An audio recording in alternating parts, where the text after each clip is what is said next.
Hello बच्चों। आज हम टेंथ क्लास के चैप्टर नंबर 6 की थ्योरम 6.1 जिसको थेल्स थ्योरम या फिर बेसिक प्रोपोर्शनलिटी थ्योरम के नाम से जाना जाता है, इसको आज हम प्रूफ करना सीखेंगे। तो ये थ्योरम बहुत इंपॉर्टेंट है, कई बार ये एग्ज़ाम में आ चुकी है, तो इसको आप ध्यान से अंडरस्टैंड करेंगे। तो सबसे पहले इसकी स्टेटमेंट पढ़ेंगे। इसमें लिखा है, if a line is drawn parallel to one side of a triangle to intersects the other two sides in distinct points, the other two sides are divided in the same ratio। तो बोलता है, यदि हम triangle की किसी एक side के parallel कोई दूसरी लाइन ड्रॉ करें जो कि बाकी दो साइड्स को अलग अलग पॉइंट पे काटे, तो वो लाइन जो है दोनों साइड्स को इक्वल रेशो में डिवाइड करेगी। तो देखते हैं इसका प्रूफ, देखते हैं हम।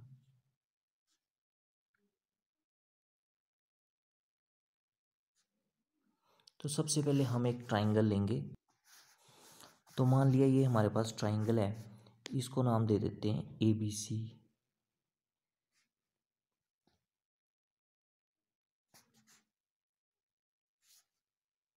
तो ये ट्राइंगल थी ABC। तो अब आपको बोला है, if a line is drawn parallel to one side of a triangle. तो आपको बोला है, यदि हम ट्राइंगल की किसी एक साइड के पैरेलल कोई लाइन ड्रॉ करें, तो चलिए हम BC के पैरेलल एक लाइन ड्रॉ करते हैं।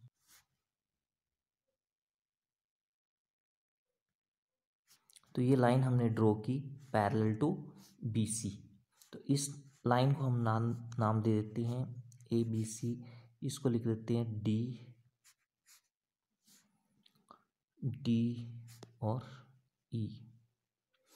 तो ये जो लाइन है DE, ये पैरेलल है किसके? BC लाइन के। तो यही लिखा है, देखो फर्स्ट लाइन में क्या लिखा है, if a line is drawn parallel to one side of a triangle.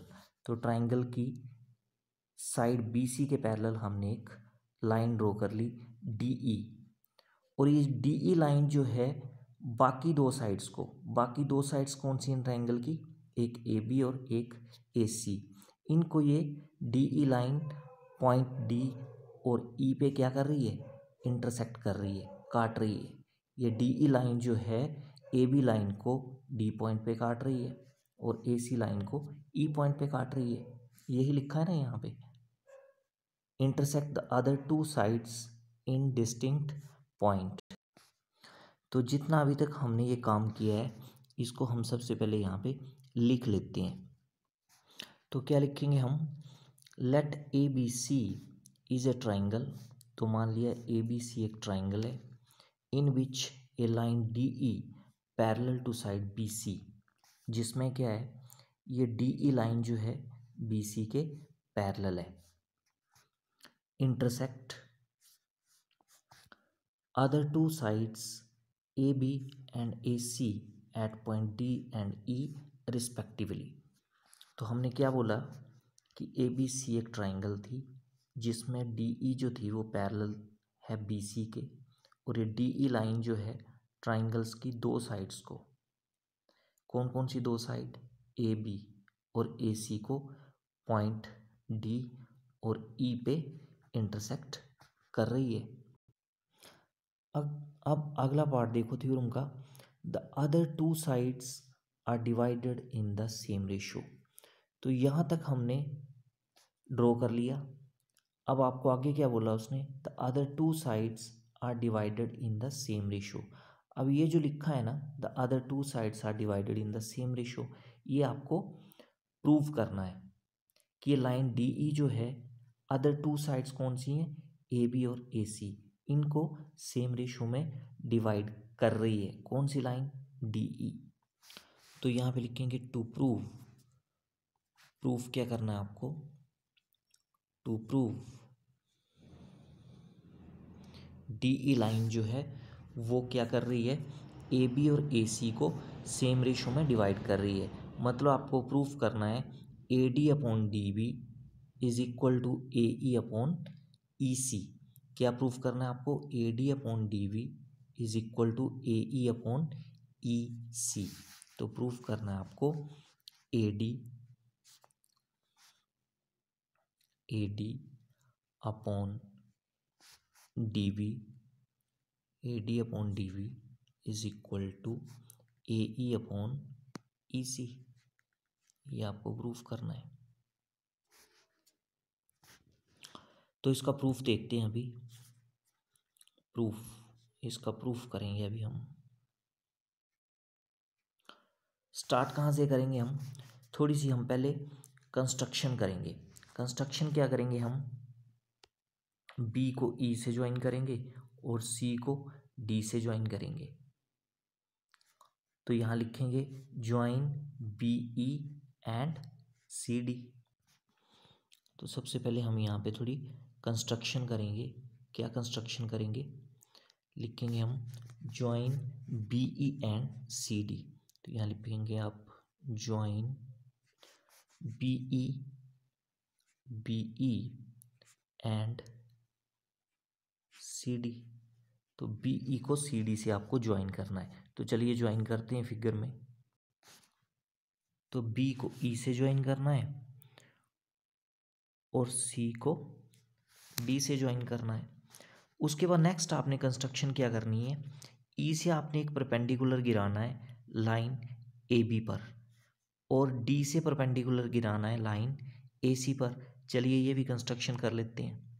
तो ई से आपने परपेंडिकुलर गिराना है लाइन ए बी पर, तो ये भी डॉटेड लाइन से गिराना है आपने, ठीक है। और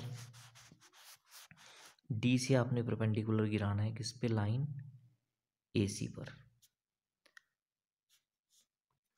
तो जब आप परपेंडिकुलर गिराएंगे तो डी से जो परपेंडिकुलर गिराया आपने लाइन ए सी पर, इसको नाम दे दीजिए आप डी एम, इसको नाम दे दो डी एम। और ई से जो परपेंडिकुलर गिराया आपने लाइन ए बी पे, इसको नाम दे दो परपेंडिकुलर को ई एन, ठीक है। और ये एंगल जो है आपके, ये एंगल जो है वो 90 डिग्री हो जाएगा और यहाँ से ये वाला एंगल 90 डिग्री हो जाएगा, ठीक है ना। तो जो कंस्ट्रक्शन आपने की है वो यहाँ लिखनी भी है। Join B E and C D, ये तो आपने कर लिया। और क्या किया आपने? एंड यहाँ पे लिखना है आपने एंड ड्रॉ। और क्या किया आपने? ड्रॉ किया। क्या ड्रॉ किया? डी एम परपेंडिकुलर ड्रॉ किया ए सी लाइन के ऊपर। तो यहाँ पे लिखेंगे ड्रॉ डी एम परपेंडिकुलर, ये परपेंडिकुलर का sign, D M perpendicular on A C and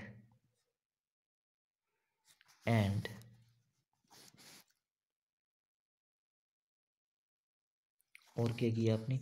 E N जो था वो परपेंडिकुलर गिराया आपने किसके? लाइन ए बी पर। E N perpendicular on line A B. तो ये आपने क्या किया? कंस्ट्रक्शन कर लिया। अब देखो उसके बाद क्या करेंगे हम? ट्राइंगल ए डी ई का एरिया निकालेंगे। ट्राइंगल ए डी ई का एरिया निकालेंगे। देखो एरिया हम दो तरीके से निकाल सकते हैं। ट्राइंगल का एरिया निकालने का फॉर्मूला क्या होता है? 1/2 base into height.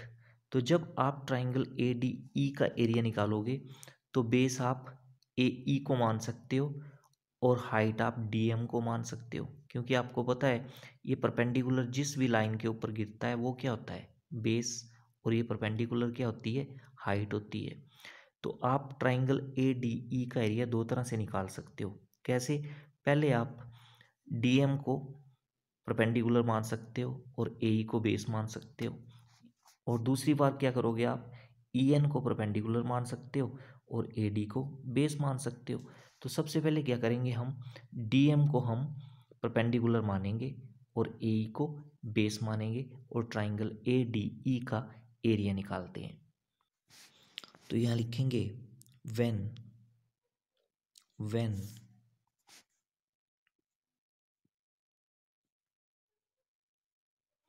DM perpendicular on AC, when DM perpendicular on AC, जब DM AC के ऊपर क्या है, परपेंडिकुलर है, तो क्या करेंगे हम, एरिया निकालेंगे। एरिया किसका, ट्राइंगल ADE का। शॉर्ट में ऐसे लिखते हैं ना, 9th क्लास में आपने पढ़ा है, एरिया ऑफ ट्राइंगल ADE, इसको पढ़ेंगे और मैथमेटिकली ऐसे लिखेंगे। तो जब ट्राइंगल ADE का हमने एरिया निकालेंगे तो क्या फॉर्मूला होता है, 1/2 बेस। अब बेस क्या बताया मैंने आपको बताया कि DM जिस भी लाइन पे ऊपर गिरेगा वो बेस होगा। तो DM किस पे गिर रहा है, AE के ऊपर, तो AE बेस हो जाएगा और DM क्या हो जाएगी, हाइट। तो 1/2 AE into 2 AE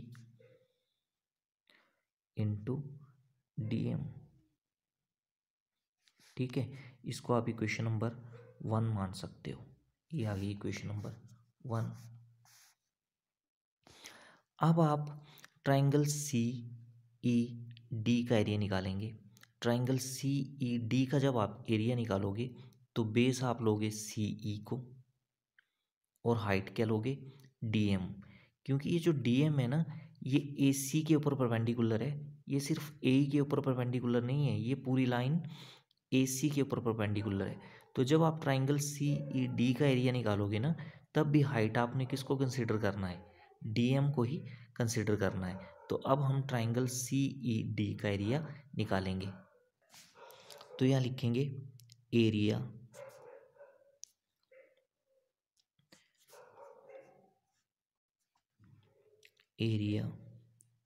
of triangle CED। ठीक है, तो यहाँ आपने 1/2, अब बेस क्या बोला मैंने आपको, बेस लेना आपको CE, बेस आपको C लेना है और हाइट आपको फिर से क्या लेनी है, DM। अब इसको आपने इक्वेशन नंबर 2 मान लेना है। अब आपको क्या करना है, इक्वेशन 1 को इक्वेशन 2 से डिवाइड करना है। तो आगे क्या लिखेंगे हम, डिवाइड इक्वेशन 1 बाय 2। तो नेक्स्ट लिखेंगे हम डिवाइड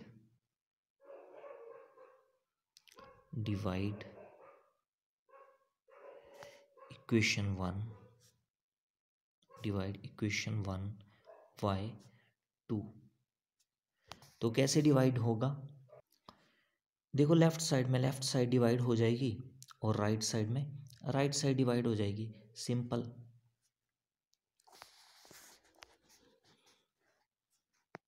तो लेफ्ट साइड में क्या आ जाएगा, area of triangle ADE, area of triangle ADE upon area of triangle CED। और राइट साइड में आ जाएगा एरिया ऑफ ट्राइंगल ADE, क्या निकाला हमने, 1/2 इंटू AE इंटू DM। ठीक है ना, और divided by area of triangle CED क्या निकाला हमने, 1/2 CE बेस था और DM हाइट थी। अब देखो ये 1/2 से 1/2 कैंसिल हो जाएगा, DM से DM कैंसिल हो जाएगा, बचेगा क्या आपके पास, area of triangle ADE upon area of triangle CED is equal to, बचेगा आपके पास AE अपॉन CE, यही बचेगा ना। इसको इक्वेशन नंबर आपने 3rd कंसीडर कर लेना है। सिमिलरली अब आपको क्या करना है, EN को हाइट मानना है, EN को परपेंडिकुलर मानना है AB के ऊपर, और फिर से ADE ट्राइंगल का एरिया निकालोगे और यहाँ से ट्राइंगल BDE का एरिया निकालोगे। जैसे आपने DM को बेस मान के ट्राइंगल ADE और ट्राइंगल CED का एरिया निकाला, वैसे ही अभी आपने EN को परपेंडिकुलर मान के ट्राइंगल ADE और ट्राइंगल बी डी ई का एरिया निकालना है। तो लिखेंगे कैसे इसको, यहाँ लिखेंगे व्हेन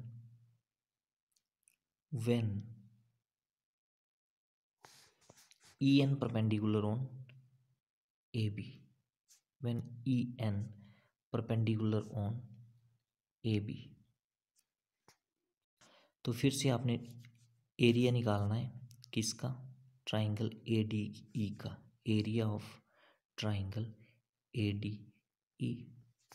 तो क्या हो जाएगा ये 1/2 बेस।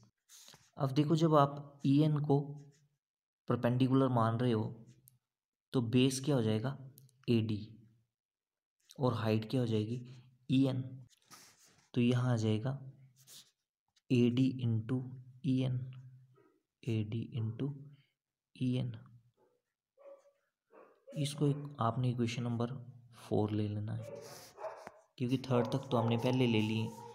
उसके बाद आप एरिया निकालोगे कौन सी, अब एरिया कौन सी ट्राइंगल का निकालोगे आप, अब एरिया निकालोगे आप ट्राइंगल बी डी ई का। तो जब आप ट्राइंगल बी डी ई का एरिया निकालोगे तो बेस आपने बी डी को मानना है और हाइट आपने फिर से ई एन को मानना है। तो यहाँ पे आ जाएगा area of triangle B D E. तो यहाँ मैंने आपको बताया कि आपको बेस लेना है किसको, बी डी को बेस लेना है और ई एन को फिर से क्या लेना है आपने, हाइट लेना है। इक्वेशन नंबर 5 आ जाएगा। फिर से आपने क्या करना है, डिवाइड इक्वेशन 4/5। क्या लिखोगे, डिवाइड इक्वेशन 4/5। जैसे आपने इक्वेशन 1 को 2 से डिवाइड किया था, सेम यहाँ करना है, डिवाइड इक्वेशन 4/5। तो क्या होगा, लेफ्ट साइड डिवाइड हो जाएगी और राइट साइड डिवाइड हो जाएगी। तो लेफ्ट साइड डिवाइड कर दोगे, यहाँ आ जाएगा area of triangle A D E divide by area of triangle B D E. तो area of triangle A D E क्या निकाला आपने, ये निकाला आपने 1/2 base A D into height क्या थी ई एन थी, डिवाइड बाय 1/2। ये area of triangle B D E है, तो बेस यहाँ पे बी डी था और हाइट क्या थी ई एन। अब देखो 1/2 से 1/2 कैंसिल आउट हो जाएगा, ई एन से ई एन कैंसिल हो जाएगा। तो बचेगा क्या आपके पास, area of triangle A D E upon area of triangle B D E. और ये कितना बचेगा, A D upon B D, A D upon B D. इसको आपने इक्वेशन नंबर कौन सी लेना है, देखो कहाँ तक इक्वेशंस हुई हैं आपकी, 5 तक हो गई है ना। तो इसको आपने इक्वेशन नंबर 6 मान लेना है, इसको आपने इक्वेशन नंबर 6 कंसिडर कर।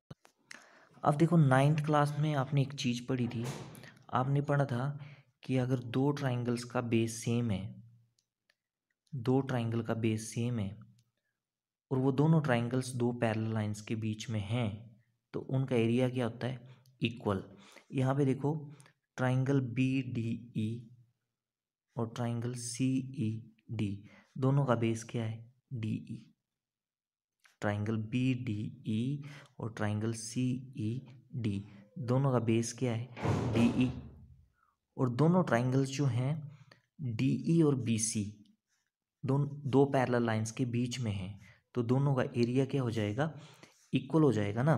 तो यहाँ लिखेंगे हम कि area of triangle B D E is equal to area of triangle C E D. ठीक है, उसके लिए आपको पहले रीज़न देना पड़ेगा कि आपने दोनों ट्राइंगल्स का एरिया इक्वल क्यों किया। तो रीज़न क्या दोगे आप, तो रीज़न आप वही दोगे जो आपको बताया मैंने अभी। क्या बताया आपको मैंने अभी, रीज़न आपको देना है because triangle B D E and ये 9th क्लास में आपने पढ़ा हुआ है, triangle BED and triangle BED and triangle CED are on the same base, are on the same base, दोनों का बेस सेम है, and between the same parallels, and between the same parallels, और दोनों ट्राइंगल्स क्या हैं, दो parallel lines के बीच में। वो दो पैरेलल लाइन कौन सी हैं, एक BC एंड DE। तो जब भी ऐसा होता है तो क्या होता है कि ट्राइंगल्स का एरिया क्या हो जाता है, इक्वल हो जाता है। तो यहाँ से हम लिखेंगे कि area of triangle BD, area of triangle BDE is equal to area of triangle CED। ये आपने 9th क्लास में पढ़ा हुआ है कि अगर दो ट्राइंगल्स का बेस सेम है और वो दोनों ट्राइंगल्स दो पैरेलल लाइंस के बीच में हैं तो उनका एरिया क्या हो जाता है, इक्वल हो जाता है। तो इन दोनों ट्राइंगल्स का एरिया क्या हो गया, इक्वल हो गया। अब आपने क्या करना है, ये जो इक्वेशन 6 है हमारी, यहाँ पे आप ये देखो, यहाँ पे लिखा है एरिया ऑफ ट्राइंगल BDE। तो यहाँ पे आप BDE की जगह CED लिख सकते हो, बिल्कुल लिख सकते हो। क्यों लिख सकते हो, क्योंकि दोनों ट्राइंगल्स का एरिया क्या है, इक्वल है। तो देखो इक्वेशन 6 से आपने क्या करना है, एरिया ऑफ ट्राइंगल BDE की जगह एरिया ऑफ ट्राइंगल CED लिख देना है यहाँ पे। तो यहाँ से लिखेंगे फ्रॉम इक्वेशन 6, नाउ ऐसे लिखेंगे, now from equation 6, now from equation 6। देखो इक्वेशन 6 क्या थी आपके पास, area of triangle ADE upon area of triangle BDE, area of triangle ADE upon area of triangle BDE। तो BDE की जगह आप क्या लिख दोगे, CED। तो इक्वेशन 6 से आप यहाँ लिखोगे एरिया ऑफ ट्राइंगल ADE और यहाँ पे लिख दोगे एरिया ऑफ ट्राइंगल BDE की जगह आप क्या लिख दोगे, CED। ठीक है ना, क्योंकि दोनों ट्राइंगल्स का एरिया क्या है, इक्वल। तो यहाँ पे आएगा एरिया ऑफ ट्राइंगल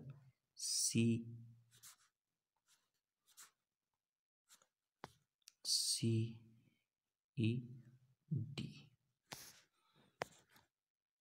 और इक्वल टू कितना आ जाएगा, इक्वल टू आ जाएगा AD अपॉन BD। क्या आ जाएगा, AD upon BD, AD upon BD। इसको आपने इक्वेशन नंबर मान लेना है 7 आ जाएगी, ये 7 ही आएगी ना, इक्वेशन नंबर 7 आ जाएगी ये आपकी। इसको इक्वेशन नंबर आपने 7 मान लेना है। अब देखो हुआ क्या, एक आपके पास इक्वेशन नंबर 3 बनी थी पहले और अभी ये इक्वेशन नंबर 7 बनी है। अब इक्वेशन नंबर 3 और इक्वेशन नंबर 7 की जो लेफ्ट हैंड साइड है वो सेम हो गई है। आप चेक कर सकते हो इक्वेशन नंबर 3 कहाँ पे बनी है हमारी, इक्वेशन नंबर 3 देखो ये बनी है area of ADE upon area of CED, और इक्वेशन नंबर 7 की लेफ्ट हैंड साइड भी सेम है। तो आपको पता है कि जब लेफ्ट हैंड साइड इक्वल हैं दो इक्वेशंस में तो उनकी राइट हैंड साइड्स भी क्या हो जाती हैं, इक्वल हो जाती हैं। ठीक है ना, तो जब लेफ्ट हैंड साइड इक्वल हों तो right hand side automatically equal हो जाती हैं। तो आगे लिखेंगे हम फ्रॉम इक्वेशन 3 एंड 7। तो यहाँ से लिखेंगे from equation 3 and 7, from equation 3 and equation 7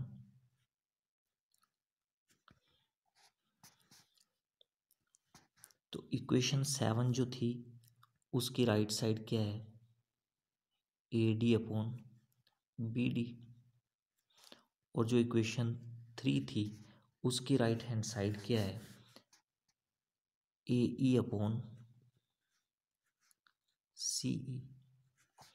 तो हमने क्या किया, राइट हैंड साइड भी क्या कर दी, इक्वल कर दी, क्योंकि लेफ्ट हैंड साइड क्या थी, इक्वल थी। तो राइट हैंड साइड भी इक्वल होगी।